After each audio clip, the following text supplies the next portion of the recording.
est-ce que les gens vont prendre le corona avec ce qu'il offre de bon? Parce que vous voyez, par exemple, qu'on arrive à faire des soirées très facilement avec 200-300 personnes ou 1000 personnes. Bonjour et shalom, Richard Darmon au micro du studio Kalita pour notre magazine hebdomadaire Israël au cœur du Moyen-Orient, orienté aujourd'hui, c'est le cas de le dire, sur les relations Israël-diaspora à l'heure du Corona. Notre invité d'aujourd'hui pour en parler, Yael David. Bonjour Yael. Bonjour, shalom, shalom. Shalom. Yael, vous êtes enseignante, conférencière, doctorante en études juives et historique à l'université de Strasbourg, bien que vous habitiez Jérusalem. Vous êtes aussi membre du comité directeur du Centre national des étudiants francophones, le CNEF. Et pendant cette dernière période, vous avez mené de nombreuses actions en direction des communautés juives de France. Ce n'était pas seulement pendant cette période, mais d'une manière renouvelée pour maintenir les liens avec Israël dans ce temps si difficile, marqué par presque 5 mois de pandémie de Corona. Alors, plusieurs rencontres et congrès ont en fait eu lieu, ainsi que des forums internationaux lors des dernières semaines, pour faire le point sur les relations Israël-diaspora dans cette période difficile. Pouvez-vous nous en parler brièvement, pour commencer?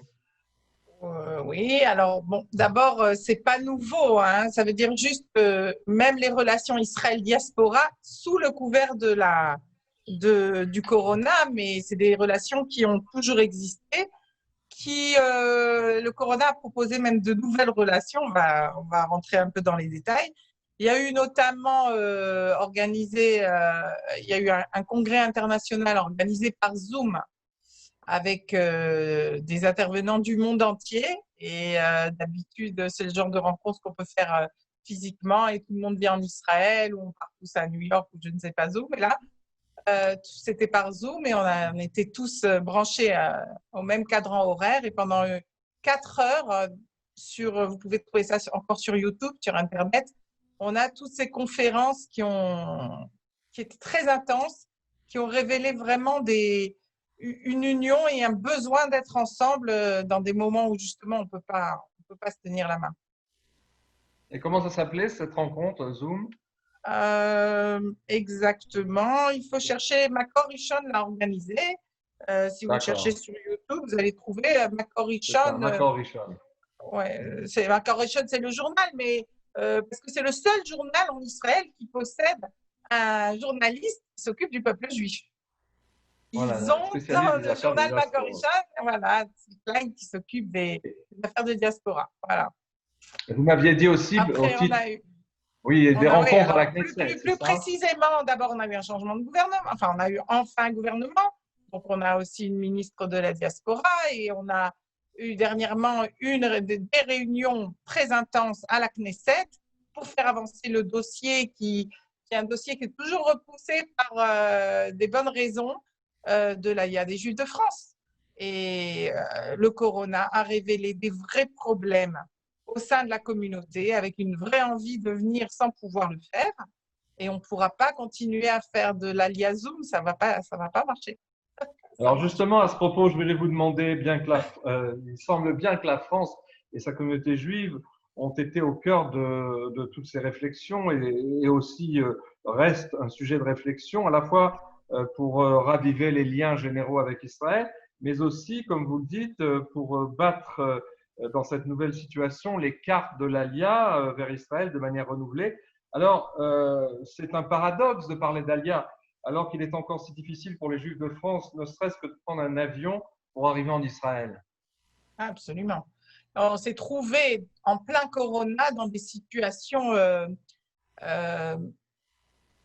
plus qu'improbables. C'est-à-dire que d'abord, il y a eu la communauté des Juifs de France, surtout au début, la communauté des Juifs de Strasbourg, de l'Est de la France, a été très touchée dans des proportions beaucoup plus grandes. C'était Purim, je vous rappelle, et c'était une tristesse. On a fait des zooms communs avec des communautés.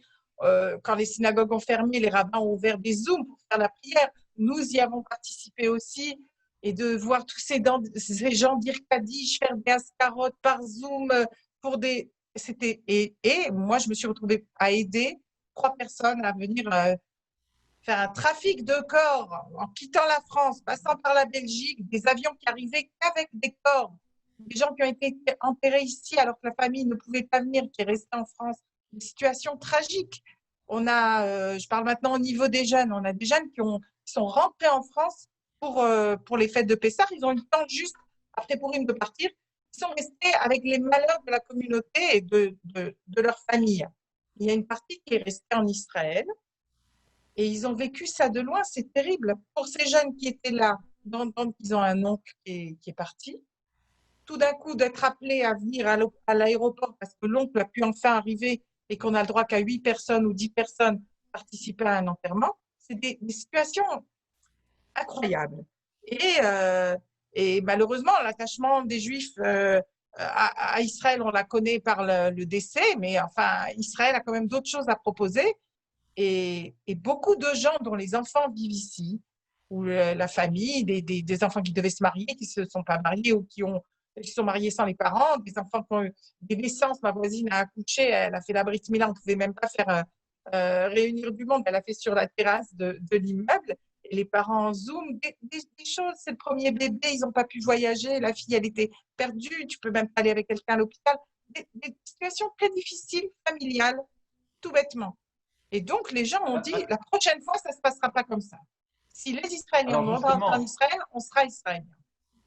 Alors justement, alors que le coronavirus, vous l'expliquez par quelques exemples, mais vous saviez mieux que moi, il y en a eu des milliers d'exemples dantesques, j'allais dire, de ce genre, de situations de ce genre, alors que ce coronavirus a très durement frappé la communauté juive de l'Hexagone, sans qu'on connaisse aujourd'hui les chiffres exacts, malheureusement, et le pourcentage des nombreuses disparitions.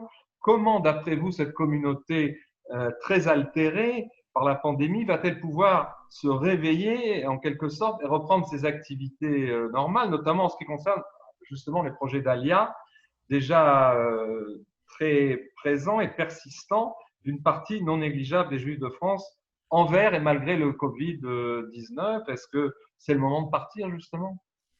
Alors, de ce qu'on sait, il y a beaucoup de choses qu'on ne sait pas. Même la communauté locale ne sait pas. Vu que je vous rappelle que la dernière fois qu'on s'était rencontrés dans votre émission, je vous avais expliqué qu'il y a en France beaucoup de juifs, seraient juifs, et mieux encore, même des gens qui ne sont peut-être pas juifs selon la halacha, mais qui seraient candidats à l'Aliyah, qui ne sont pas du tout approchés par les communautés locales. Et donc, le message de l'Aliyah, c'est quelque chose. Israël a été exemplaire, je vous rappelle. Je parle au niveau de la communication. Les gens en France ont entendu parler, je parle de la population générale, du comportement d'Israël pendant le Covid. Les gens ont entendu ce qui se passe aux États-Unis. Je vous rappelle qu'il y a beaucoup de gens aussi qui avaient comme objectif de quitter la France pour aller vers les États-Unis ou l'Angleterre. Aujourd'hui, ces pays-là, à cause du comportement du Covid, ont dérouté beaucoup de gens et les gens veulent venir en Israël. Est-ce qu'ils veulent juste avoir cette sécurité, d'avoir ce passeport? Je veux dire, c'est une possibilité que finalement on se retrouve avec une grande vague de gens qui désirent devenir israéliens, mais pas forcément faire le Aliyah. Mais je vous rappelle qu'on est en pleine transformation mondiale, où vous l'avez dit vous-même, moi-même qui suis étudiante à Strasbourg, je ne vis pas en France, et il y a tout ce télétravail qui est en train de se mettre en route, il y a toute cette possibilité d'étudier à distance, et donc finalement, est-ce que les gens vont continuer? On ne sait pas. Mais je pose des questions, je ne suis pas là pour donner des réponses, d'ailleurs je n'en ai pas, mais j'ai beaucoup de questions par rapport à la situation. Est-ce que les gens vont prendre le corona avec ce qu'il offre de bon, parce que vous voyez par exemple qu'on arrive à faire des soirées très facilement avec 200, 300 personnes ou 1000 personnes, alors qu'on n'aurait jamais eu les moyens peut-être de louer la salle, mais avec Zoom, on peut réunir 1000 personnes pour leur dire ce qu'on a envie de leur dire. Donc, est-ce que demain, les gens auront juste besoin du passeport comme sécurité, ou est-ce que les gens vont faire vraiment leur Aliyah dans un pays qu'ils vont quitter, un pays avec une détresse, un chômage, etc., mais pour arriver en Israël, où, je vous rappelle, il n'y a pas que du chômage en Israël. On entend beaucoup les voix de la rue, mais ici c'est très dissonant. Il y a des gens qui continuent à travailler, des corps de métier entiers, même en France et partout dans le monde. Les avocats, les comptables, les gens du high-tech continuent à travailler, les fonctionnaires aussi. ceux qui ne travaillent plus ne sont pas forcément des gens, je parle par exemple du tourisme, où il y aurait même une solution, c'est-à-dire crier dans les rues pour dire OK, mais la solution touriste, personne ne l'a. Personne ne l'a. Il faut qu'Israël maintienne le feu vert pour que les gens puissent venir, mais est-ce que les gens vont se jeter dans les avions? Les gens qui vont arriver en Israël après le corona ne vont pas trouver le pays qu'ils connaissaient. Et c'est normal. Ils ne vont pas non plus quitter un pays qu'ils connaissent. Est-ce qu'ils viendront? Et s'ils viennent, on peut se poser la question de est-ce qu'Israël est prête? Israël est toujours prête. Ça a continué. L'Aliyah a continué, pas que de France, mais il y a des gens et ce qui s'est passé pendant le corona, c'est que les gens ont ouvert des dossiers, y compris pour les programmes de jeunes. D'accord, il va falloir trouver Donc, des solutions. il y a une augmentation, la continuation en flèche d'ouverture de dossiers à l'agent juive et ailleurs. Oui, mais on peut voir les bons côtés de la chose. Par exemple, les gens qui se disent moi, si j'arrivais en Israël, j'aurais pas de travail. Aujourd'hui, mon patron en France m'oblige à faire du télétravail. Ça va plus changer grand-chose si je suis là ou là. Donc, cette idée de partir, ce n'était pas une idée qui existait. Et aujourd'hui, grâce, en quelque sorte, au corona, ça devient quelque chose d'envisageable.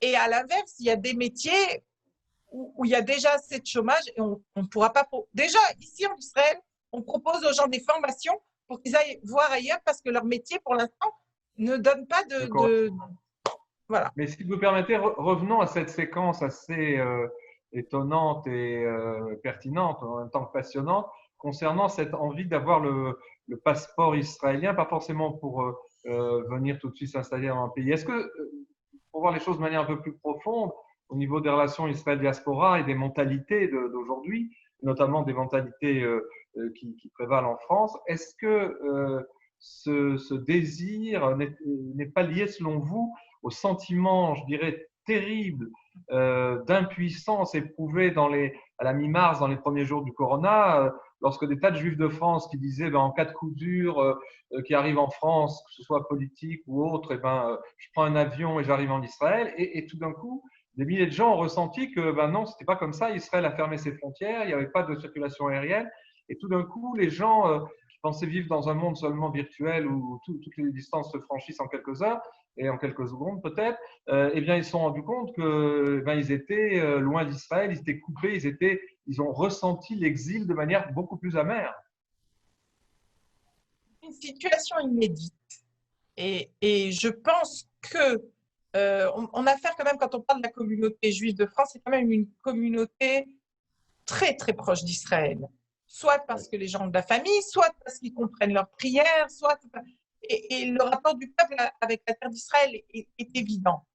Cette impossibilité de venir, quand il y avait le livre blanc, on savait qu'il nous interdisait de venir. Là, aujourd'hui, il y a des questions métaphysiques qui se posent aussi par rapport à qu'est-ce que c'est que cette puissance microscopique qui nous empêche d'aller là où on veut et de faire ce qu'on veut. Est-ce que le fait d'avoir un passeport israélien, d'avoir obtenu la nationalité israélienne, et je tiens à le préciser pour les gens qui écouteraient cette émission, c'est vrai que les Juifs ont le droit du retour, mais enfin, devenir israélien, c'est des droits et des devoirs. Et puis, c'est pas parce que je rappelle ça aussi, parce que en France, on ne fait pas trop la différence, mais il y a une très grande différence entre être résident israélien et être de nationalité israélienne. Et à ce niveau-là, ça lève des questions, puisqu'Israël étant défini comme le pays du peuple juif, le pays des Juifs, Medinat Yehudim, donc est-ce que de facto, ce passeport, qui est un papier évidemment pour passer les frontières, change quelque chose? Est-ce qu'Israël devrait regarder tout juif qui veut venir, même en période la plus difficile, comme étant un candidat potentiel, ce qu'il est d'après la loi, ou est-ce que seulement celui qui aura fait la paperasse, parce que avoir un passeport israélien ne change rien au fait que si les gens ne vivent pas ici, l'État d'Israël ne peut pas les regarder comme c'est peut-être des ressortissants israéliens, mais c'est sûrement pas des citoyens qui vivent sur le territoire. Donc, est-ce que les gens ont bien compris cette différence? Est-ce que les gens ne vont pas se jeter sur des passeports juste pour… je ne sais pas. Je sais pas. Avoir J'entends. une garantie spirituelle ou morale, j'en sais rien.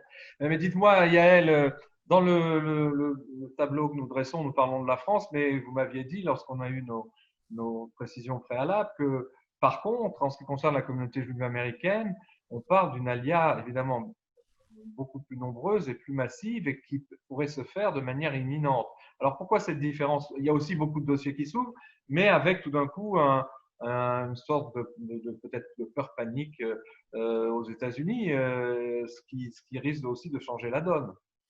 Bien, ce qu'on a entendu dans ces conférences internationales, effectivement, il y a beaucoup. Je vous rappelle que le corona est arrivé sur fond d'antisémitisme grandissant.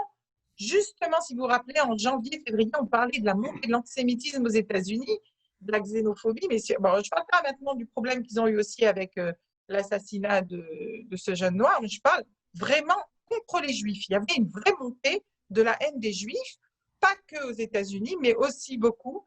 Et donc, quand on a eu cette réunion internationale, on a entendu des Juifs américains très inquiets par rapport à l'endroit où ils vivent, par rapport à l'antisémitisme, par rapport à la politique qui fait qu'il y a eu énormément de morts, vu qu'on est on vit en communauté, les gens se sont transmis le virus et on a eu des communautés, des rabbins, vraiment une force.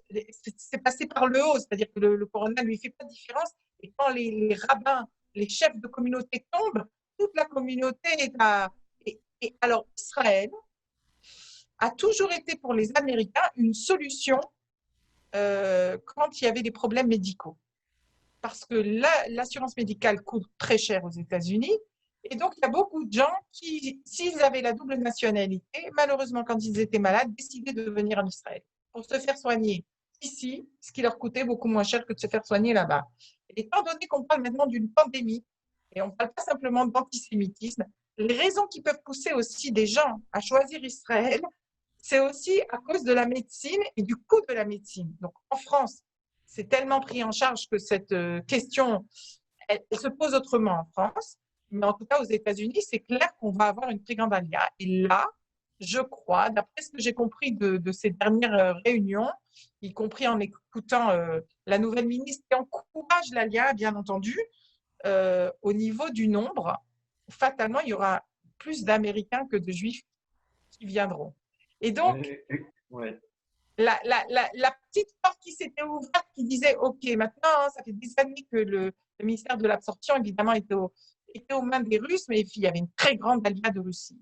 Et à chaque fois qu'on proposait un programme pour la France, il y avait l'Ukraine, il y avait toujours quelque chose qui venait s'accrocher à nous et qui disait, il n'y a pas que les Français. Il n'y a jamais eu que les Français. Et du coup, il n'y a presque pas eu les Français parce qu'à chaque fois, on a donné des priorités à d'autres détresses. Et là, j'ai bien peur, enfin pas peur, mais j'ai l'impression que le judaïsme américain, s'il y a vraiment une grande alia, ça sera la cible. C'est là que portera le poids de toutes les aides qu'on peut donner. Et ce que je voudrais Alors, quand même préciser…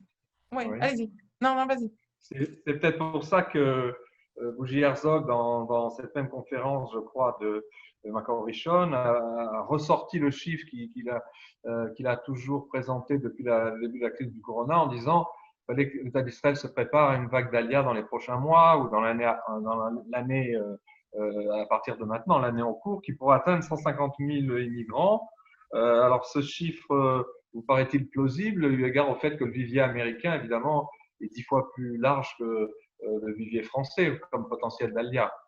Bon, d'abord, le corona touchant tout le monde, chaque pays avec sa configuration peut trouver des bonnes raisons de venir en Israël. Encore une fois, je le dis, pas parce qu'il se passe maintenant, aujourd'hui, je ne sais pas quelle date on est, mais parce qu'Israël a abordé le corona de cette manière. Si déjà vous parlez de Bougie Herzog, il faut savoir que l'agence juive a donné des aides aux communautés de diaspora. C'est-à-dire que là, on s'est rendu compte déjà au niveau du nombre, la diaspora a beaucoup soutenu la création de l'État d'Israël. Aujourd'hui, on est à peu près équilibré. Et maintenant, c'est Israël qui soutient les communautés de diaspora. C'est un geste inverse. On a donné, par exemple, au consistoire une somme pour se relever du corona. Enfin, c'est un Donc, c'est emprunt, histoire mais je ne sais de pas comment ça se français, vous termine. voulez dire. Oui, oui, oui. Mais c'est des 300. Je crois qu'il y a 10 millions de dollars qui ont été alloués dans un fonds. Ce fonds est fait pour aider les communautés de diaspora. Est-ce qu'il y aura après une sensation que finalement il serait redevable à Israël, ou est-ce que ça deviendra normal? Après tout, c'est Israël qui doit aider la diaspora, y compris envoyer de l'argent. Je ne sais pas. Je dis juste que cette relation, non seulement elle existe, mais qui aurait cru que ça en viendrait à des relations aussi financières? On aurait pu nous dire envoyez-nous des chefs spirituels, envoyez-nous des rabbins, envoyez-nous.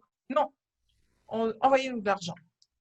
Donc, Enfin, on a assisté à un c'était véritable proposé. switch dans les relations Israël-diaspora, c'est ce que vous dites. J'ai l'impression qu'il se passe quelque chose, oui, de nouveau. Ce matin, j'assistais à une conférence de Jonathan Freeman, qui parlait des relations de l'Amérique et de la Chine, et qui parlait aussi d'où doit se situer Israël. Et il disait que dans son analyse globale de ce qui se passe, Israël est l'endroit qui a tellement vécu des crises qu'il sera toujours, il est déjà en train de préparer la crise. C'est-à-dire, on est quelque part, il y a dans la mentalité israélienne, on n'a pas le droit de prendre de risques. Est-ce que c'est la même chose quand on dit je veux un passeport israélien? Sûrement. Moi, j'ai grandi par exemple dans une famille où c'était évident qu'il faut toujours savoir où est son passeport. On ne sait jamais. Ce qu'on ne savait pas, c'est qu'on ne pourrait peut-être pas ni prendre un avion ni un train, mais on savait qu'on allait bouger. Et donc, cette idée d'avoir un passeport, c'est peut-être aussi une idée de survie inhérente et sûrement à la diaspora. Mais alors, la question qui se repose, puisqu'on revient sur ce chapitre-là, c'est que face à ces éventualités qui de toute manière se réaliseront, ne serait-ce qu'en partie, si ce n'est peut-être par surprise à une échelle qu'on n'imagine pas. Alors, la question qui se repose, est-ce que Israël est vraiment prêt, notamment par des plans concernant les fameux dossiers habituels, le logement, l'emploi, les équivalences de diplômes, l'enseignement pour les enfants et surtout l'apprentissage de l'hébreu. On a parlé d'un plan que la ministre concocté, la ministre des Affaires de l'Alia et de l'Intégration, un plan quinquennal en préparation pour l'horizon 2025.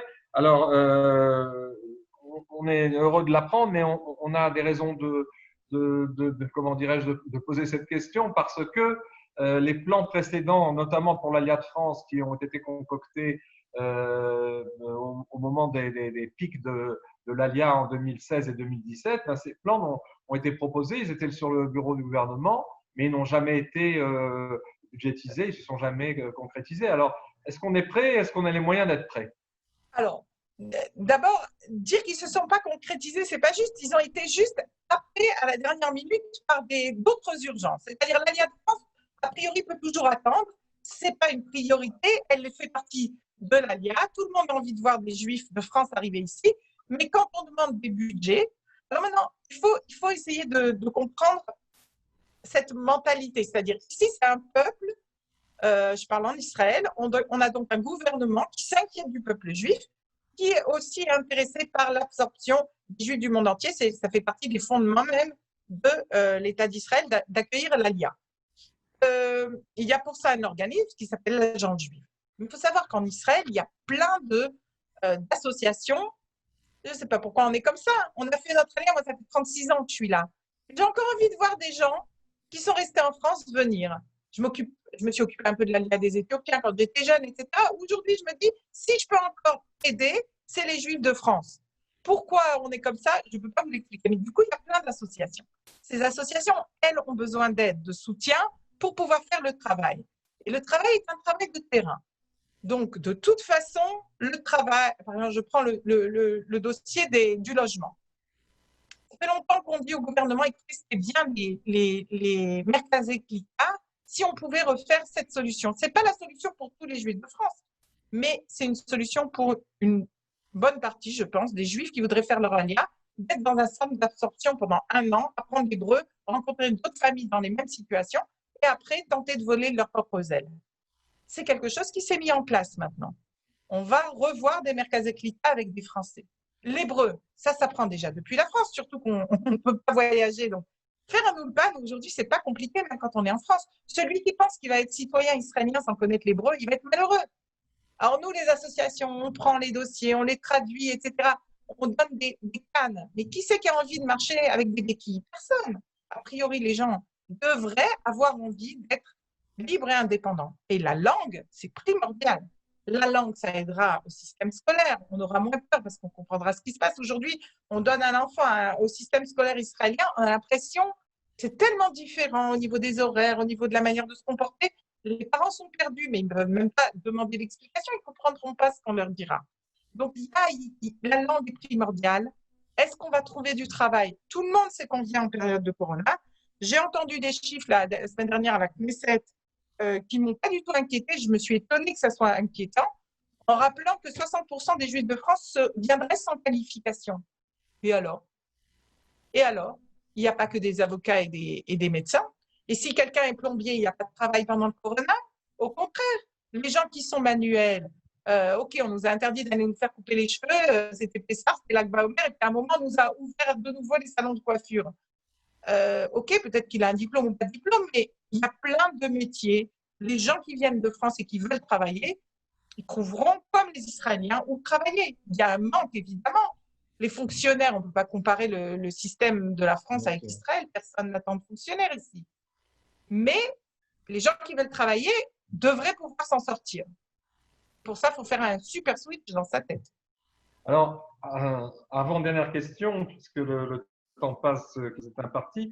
Est-ce que, en ce qui concerne les deux ministres, deux nouvelles ministres, d'ailleurs, qui sont des femmes et qui sont membres du Parti bleu et blanc de Benny Gantz, la nouvelle ministre de l'Alia et de l'intégration, Pnina Tamano-Chata, pour sa part, et aussi Omer Yankelevitch, qui est ministre des Affaires de la diaspora. Est-ce que ces deux femmes, vous pensez qu'elles pourront, dans la mesure des enveloppes budgétaires qu'on leur consentira, mais qu'elles pourront initier une nouvelle politique? En tout cas, elles semblent motivées à le faire.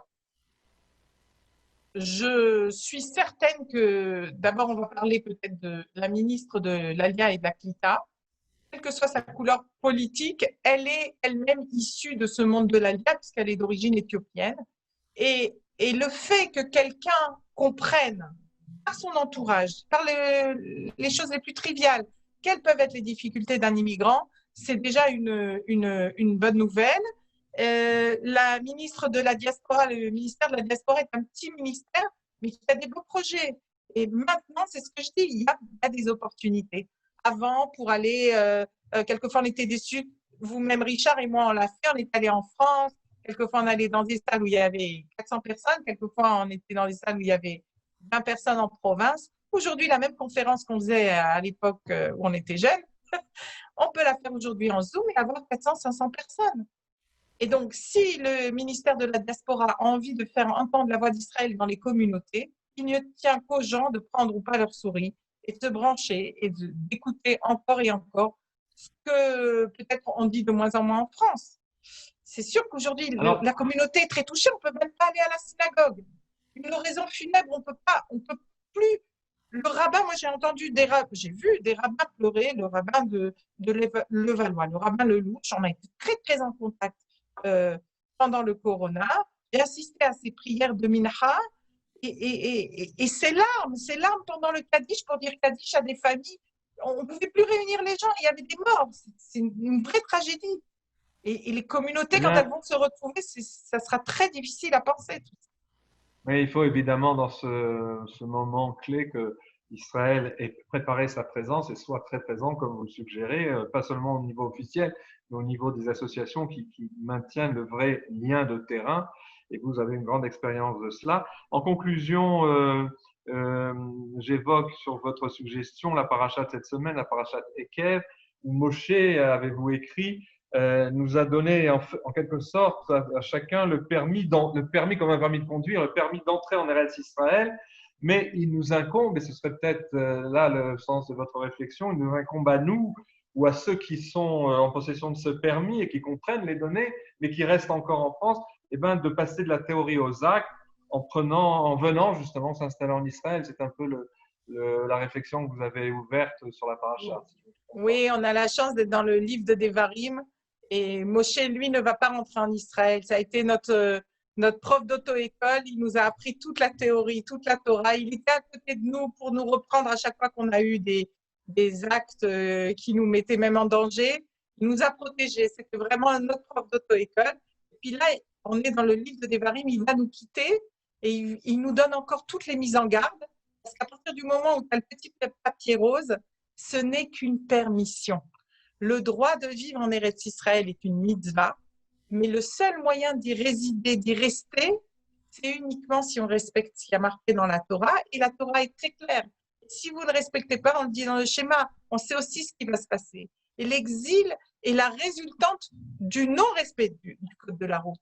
Si on respecte le code de la route, on le voit quand même, depuis 72 ans ici, il y a suffisamment de brachot qui montrent que bon Dieu n'est pas en colère après son peuple parce qu'il a pris le volant. Et si on veut se diriger vers la route de la Géoula et vraiment avancer l'histoire du peuple juif, faire un vrai grand pas, non pas le pas de la réparation de la douleur comme on l'a fait pendant 70 ans, mais avancer vers quelque chose de beaucoup plus grand. Alors, il faut que chacun, oui, vienne prendre le volant ici et arrête de tourner en rond sur des pistes de pratique d'auto-école un petit peu partout. C'est sûr que c'est un appel qui doit faire comprendre aux gens que l'Alia, ce n'est pas simplement une immigration. Il ne faut pas simplement venir en Israël, même quand on n'est pas religieux. L'amour de la terre d'Israël, l'envie de redevenir le paysan qui va travailler sa terre, cette attache à la terre d'Israël qu'on a connue dans les années 50, c'est pas quelque chose qu'il faut négliger.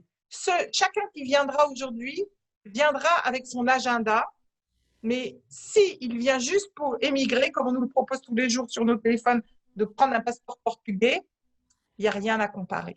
Ici, c'est une autre dimension, et si on ne prend pas cette dimension en compte, alors aucun passeport n'aidera. Yael, David, merci beaucoup pour ce parcours. On aurait aimé disposer de plus de temps et vous écouter encore, ce qu'on fera peut-être une prochaine fois. Je vous remercie en tout Avec cas plaisir et toujours. bonne santé et à bientôt, j'espère. Bonne santé à tous. Merci beaucoup, Leïtra. Leïtra.